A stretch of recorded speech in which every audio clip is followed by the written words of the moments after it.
This is a demo of the United Cutlery BlackJet throwing axe.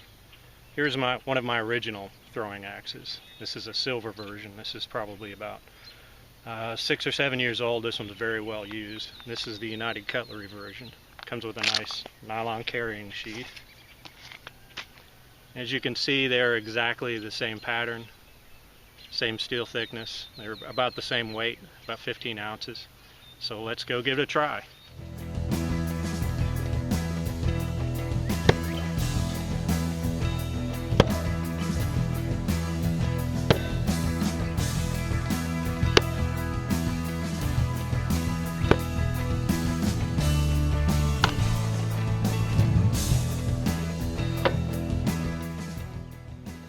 A few things about the design. I wanted a fairly lightweight throwing axe, something that didn't require a lot of force, a lot of strength to throw at a long distance. Because after you throw these for about 30 minutes, you start to lose your accuracy. So I wanted something as light as possible. And this one, I drilled as many holes as possible to get this down to about 15 ounces, which I thought was a real nice weight, not too heavy, not too light, good control. Designed it with a finger notch to keep a consistent grip release every time. You can I usually put my pinky finger in there. Depending on the distance, you can move down to the next finger. Just helps keep a nice consistent release every time, which is important when you're trying to gauge distances and keep a consistent number of spins every time.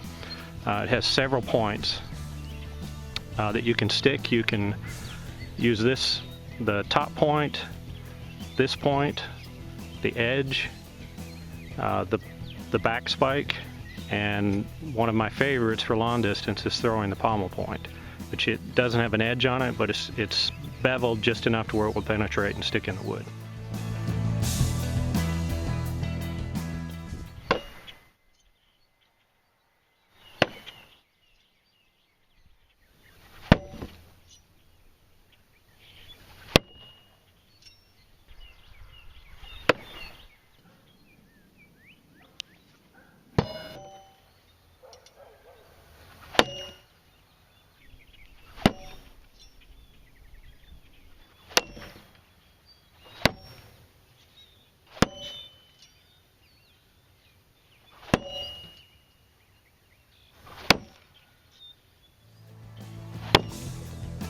Now let's try a top edge throw, edge on throw, and a top point throw.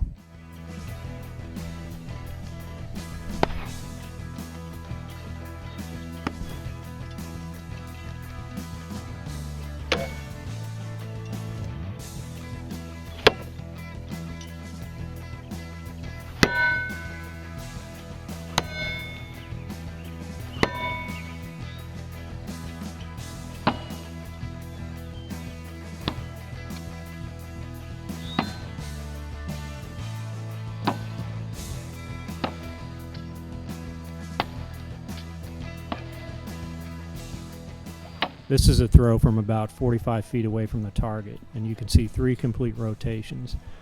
If you'll notice, the arc of the throw isn't much higher than my actual throw, maybe a few feet, and that's due to the light weight of the throwing axe.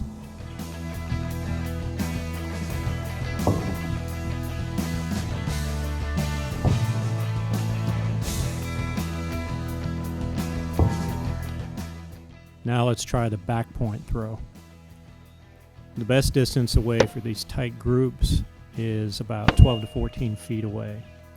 Any farther than that, and it's harder to keep one axe from hitting another.